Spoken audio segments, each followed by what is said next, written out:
राहुल गांधी जी के सहयोगी, उनके पारिवारिक मित्र दिग्विजय सिंह जी ने जिस प्रकार भारतीय सेना और भारतीय वायुसेना के बहादुर जांबाज वीरों के शौर्य, पराक्रम, अदम्य साहस और कर्तव्य परायणता पर जो सवाल उठाए वो बहुत ही दुर्भाग्यपूर्ण है। राहुल गांधी जी की इस भारत यात्रा में दिग्विजय सिंह जी ने जम्मू कश्मीर के अंदर भारतीय सेना और भारतीय वायुसेना के बहादुर जांबाज वीरों का जो अपमान किया, यह नाकाबिले बर्दाश्त है। इसको किसी सूरत में भी बर्दाश्त नहीं किया जा सकता। भारतीय सेना हो, जम्मू कश्मीर पुलिस हो, हमारे पैरामिलिट्री फोर्सेस के जवान हो, या हमारी वायुसेना हो, या हमारी इंडियन नेवी हो, हमारी सेनाओं के बहादुर जवानों ने बलिदान देकर जम्मू कश्मीर में पाकिस्तान प्रायोजित आतंकवाद से जंग लड़ी है। कितने हमारे सेना के और अन्य जो हमारे air force, Jammu Kashmir police, paramilitary forces के जवानों ने पाकिस्तान प्रायोजित इस आतंकवाद से लड़ते लड़ते वीर गति प्राप्त की है। पूरा देश अपने इन वीर बलिदानी, अपने बहादुर जांबाज वीरों को नमन करता है, सलूट करता है अपने वीरों की देशभक्ति को। लेकिन कांग्रेस के नेताओं ने देश का अपमान किया है, भारत माता का अपमान किया। जो सर्जिकल स्ट्राइक पाकिस्तान के कब्जे वाले जम्मू कश्मीर के अंदर हुई, उड़ी हमले के बाद भारतीय सेना ने पाकिस्तान के कब्जे वाले जम्मू कश्मीर में घुसकर आतंकवादी ठिकानों को ध्वस्त किया। पूरी दुनिया ने भारतीय सेना के जांबाज वीरों के शौर्य और पराक्रम को सलूट किया। और कांग्रेस के नेताओं को सबूत चाहिए। पुलवामा के आतंकी हमले के बाद भारतीय वायुसेना ने पाकिस्तान के अंदर घुसकर बालाकोट के अंदर एयर स्ट्राइक की। पूरी दुनिया ने वह नजारा देखा कि भारतीय वायुसेना की ताकत, और पाकिस्तान के बालाकोट के अंदर आतंकवादियों के ध्वस्त शिविरों को पूरी दुनिया ने देखा। लेकिन कांग्रेस के नेताओं को सबूत चाहिए। कांग्रेस पार्टी ने हमेशा देश के साथ गद्दारी की है। श्री राहुल गांधी जी को माफी मांगनी पड़ेगी। जो भारत माता की पीठ पर कांग्रेसियों ने बार बार खंजर घोंपे, बार बार हमारे जांबाज वीर सैनिकों का अपमान कांग्रेस पार्टी ने किया है, जिसके लिए श्री राहुल गांधी जी को माफी मांगनी पड़ेगी। ये वही दिग्विजय सिंह है जिनको कभी भगवा में आतंकवाद नजर आता है, जिनके लिए ओसामा बिन लादेन जैसा खूंखार आतंकवादी उसको ये जी और साहब करके बुलाते हैं। बटला हाउस आतंकवादी, वहां जो मारे के जो एनकाउंटर हुआ है उस पर सवालिया निशान लगाने वाले दिग्विजय सिंह जी की छत्र छाया में श्री राहुल गांधी जी भारत की यात्रा कर रहे हैं। इससे एक बात स्पष्ट है, यह कांग्रेस की रणनीति का हिस्सा है कि पहले अपने वरिष्ठ नेताओं से देश के सेना के जवान, जांबाज वीरों के खिलाफ जहर उगलो, और फिर राहुल गांधी जी आ जाएंगे यह कहने के लिए कि यह बड़ा रेडिकुलस है। राहुल गांधी जी 70 साल जो कांग्रेस ने पाप किए हैं, पूरा भारत जानता है। कांग्रेस पार्टी ने हमेशा आतंकवाद, अलगाववाद और पाकिस्तान की मानसिकता रखने वाले तत्वों से हमदर्दी जताई है। कांग्रेस के कारण देश का विभाजन हुआ। कांग्रेस की मेहरबानी से जम्मू कश्मीर के एक बड़े भूभाग पर 1947 में पाकिस्तान ने गैर कानूनी तरीके से कब्जा किया। माफी मांगनी चाहिए राहुल गांधी जी को कि उनकी पार्टी और उनके परिवार के जो नेता प्रधानमंत्री थे, उनकी गलतियों के कारण देश का भी विभाजन हुआ और जम्मू कश्मीर के और लद्दाख के बड़े भूभाग पर पाकिस्तान ने गैर कानूनी तरीके से कब्जा किया। इसके लिए श्री राहुल गांधी जी को माफी मांगनी पड़ेगी। श्री राहुल गांधी कहते हैं कि मैं इस यात्रा से जम्मू कश्मीर के लोगों का दर्द समझने की कोशिश कर रहा हूं। श्री राहुल गांधी जी को 70 साल लगे कि जम्मू कश्मीर के लोगों का दर्द क्या है।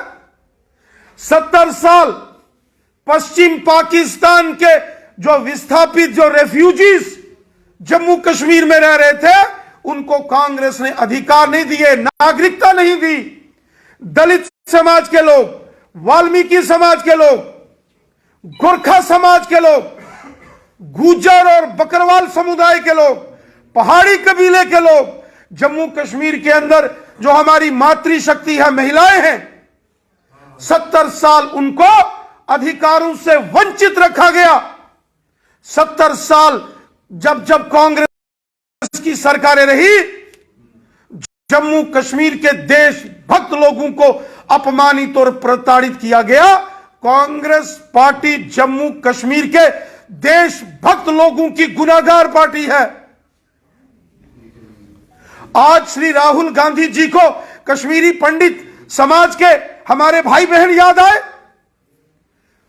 कहां थे श्री राहुल गांधी जी और उनकी कांग्रेस पार्टी जब सन 1989 में जब जम्मू कश्मीर के अंदर यहां कांग्रेस पार्टी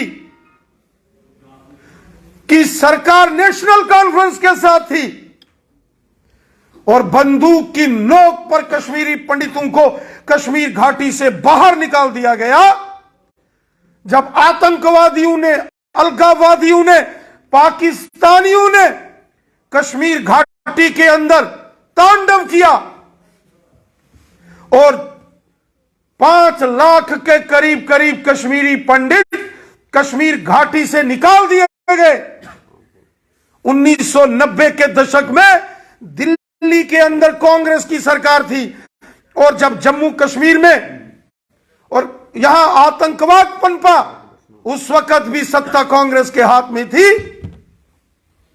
कांग्रेस पार्टी ने बहुत बड़ा जघन्य अपराध देश के साथ और कश्मीरी पंडितों के साथ किया। कांग्रेस पार्टी हमेशा आतंकवादियों और अलगाववादियों की भाषा बोलती थी।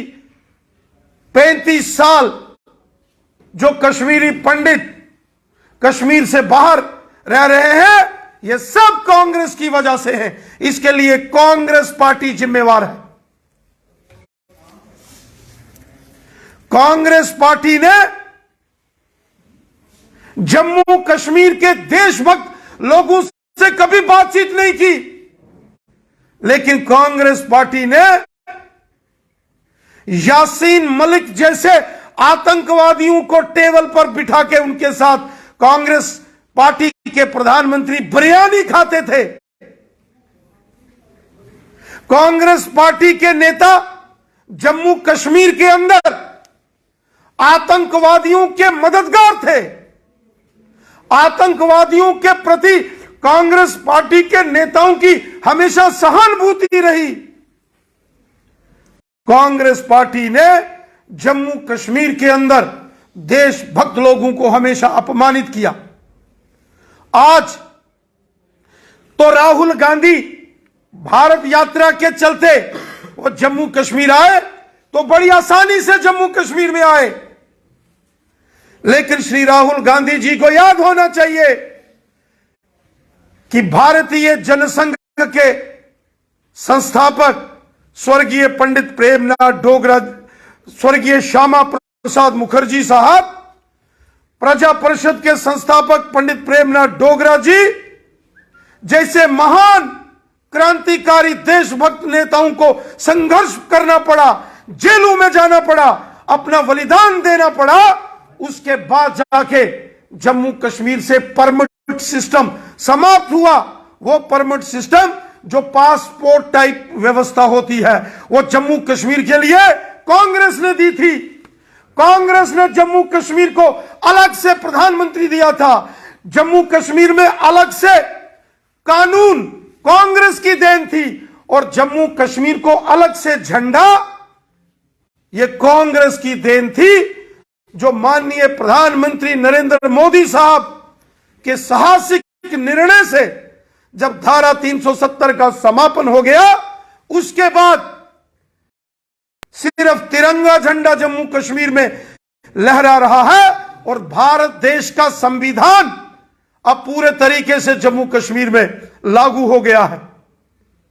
राहुल गांधी जी को जवाब देना पड़ेगा कि क्यों कांग्रेस ने 70 वर्षों तक हमारे देश के संविधान को जम्मू कश्मीर में लागू नहीं होने दिया, और क्यों कांग्रेस पार्टी ने जम्मू कश्मीर के लिए अलग से झंडे को मंजूरी दी थी।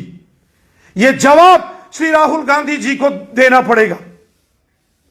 श्री राहुल गांधी जी राष्ट्रीय स्वयंसेवक संघ और भाजपा पर जो मिथ्य और गलत आरोप लगा के अपनी राजनीति चमकाने की एक कोशिश कर रहे हैं, पूरा देश जानता है कि राष्ट्रीय स्वयंसेवक संघ के हजारों कार्यकर्ताओं ने भारतीय जनसंघ और भारतीय जनता पार्टी के हजारों कार्यकर्ताओं ने जम्मू कश्मीर के अंदर तिरंगा झंडा फहराते अपनी कुर्बानियां दी हैं।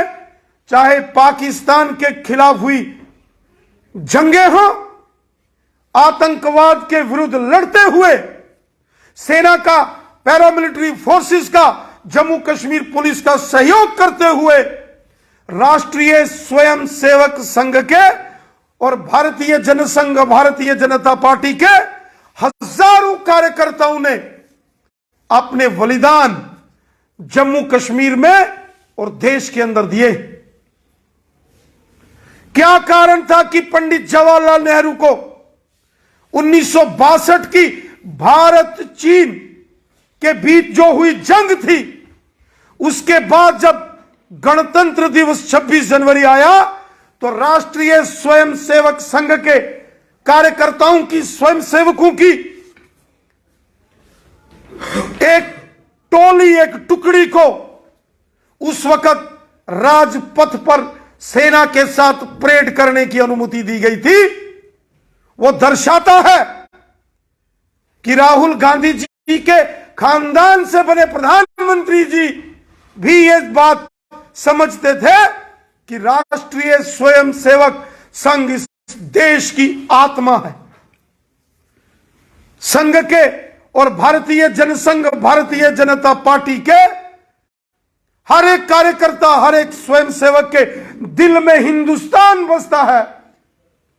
आरएसएस, बीजेपी के हर एक कार्यकर्ता के दिल में भारत माता और तिरंगा झंडा बसता है। हमारा mission nation first, party second और सेल्फ लास्ट का होता है।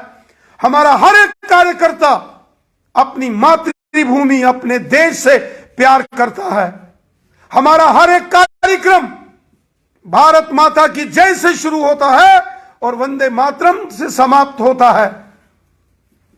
श्री राहुल गांधी जी, माननीय प्रधानमंत्री नरेंद्र मोदी साहब ने जो जम्मू कश्मीर के अंदर जो लोगों को अपने सीने से लगाया है, जम्मू कश्मीर के लोगों का अगर दर्द किसी ने समझा है तो वो हमारे यशस्वी प्रधानमंत्री नरेंद्र मोदी साहब हैं। आज जम्मू कश्मीर में धारा 370 के समापन के बाद जम्मू कश्मीर में भारत का संविधान है। आज जम्मू कश्मीर में सिर्फ तिरंगा झंडा है। आज जम्मू कश्मीर में चाहे पश्चिम पाकिस्तान के रेफ्यूजी हों, पीओजेके के रेफ्यूजीज हों, दलित समाज के लोग हों, वाल्मीकि समाज, गोरखा समाज के लोग हों, महिलाएं हों, गुजर बकरवाल समुदाय के लोग हों, पहाड़ी कबीले के लोग हों, समाज के हर वर्ग को उनके अधिकार मोदी साहब ने दिए हैं। एक भारत श्रेष्ठ भारत का मिशन लेकर जो मोदी साहब काम कर रहे हैं, इससे भारत मजबूत हुआ है, इससे देश मजबूत हुआ है। और सबका साथ, सबका विकास, सबका विश्वास, इस मिशन के साथ नरेंद्र मोदी साहब ने जो काम किया है, हिंदू, मुस्लिम, सिख, ईसाई आज मिलकर सब रह रहे हैं जैसे हों भाई भाई। हम सब भाई भाई हैं। ये देश हमारा है, ये हमारी मातृभूमि है और हम सबको एक परिवार की तरह मिलकर रहना है। इसके लिए हमारे देश के यशस्वी प्रधानमंत्री मोदी साहब ने काम किया है। कांग्रेस पार्टी और श्री राहुल गांधी जी अपने गिरेबान में झांक के देखें कि जो लोग उनके दाएं बाएं घूम रहे हैं, वो सुश्री महबूबा मुफ्ती साहिबा हो या नेशनल कॉन्फ्रेंस के बड़े लोग हों, श्री राहुल गांधी जी को अपने गिरेबान में झांक के देखना चाहिए कि जो पीडीपी और जो नेशनल कॉन्फ्रेंस के नेता उनके दाएं बाएं इस यात्रा में घूम रहे हैं, इन्होंने कितनी नफरत जम्मू कश्मीर में फैलाई। श्री राहुल गांधी जी को दिग्विजय सिंह, संजय निरुपम और शशि थरूर की ओर भी देखना चाहिए कि कितनी नफरत कांग्रेस के इन नेताओं ने हिंदुस्तान के अंदर फैलाई है। और स्वयं राहुल गांधी जी को भी अपने गिरेबान में झांक के देखना चाहिए कि किस प्रकार उन्होंने हमेशा देशभक्तों का अपमान और देश को तोड़ने वाले पाकिस्तानी मानसिकता के अलगाववादी और आतंकवादियों के प्रति हमदर्दी रखी है। ये कांग्रेस के लोग, ये कांग्रेस के नेता कभी देश के सगे नहीं हो सकते। कांग्रेस के नेताओं ने हमेशा भारत माता से गद्दारी की है। कांग्रेस ने हमेशा भारत माता से विश्वासघात किया है। पूरा देश कांग्रेस पार्टी के इन षड्यंत्रों को जानता है। राहुल गांधी जी ये कहें कि दिग्विजय सिंह ने जो बोला है ये कांग्रेस पार्टी की इंटरनल डेमोक्रेसी है, और राहुल गांधी कहते हैं ये कन्वर्सेशन है। देश की सेना, देश के शूरवीरों का अपमान ये देश कभी स्वीकार नहीं करेगा। राहुल गांधी जी, श्री राहुल गांधी जी को तुरंत देश से माफी मांगनी चाहिए, जो जम्मू कश्मीर में यात्रा करते करते उनकी छत्र छाया में जो कांग्रेसियों ने देश का अपमान किया।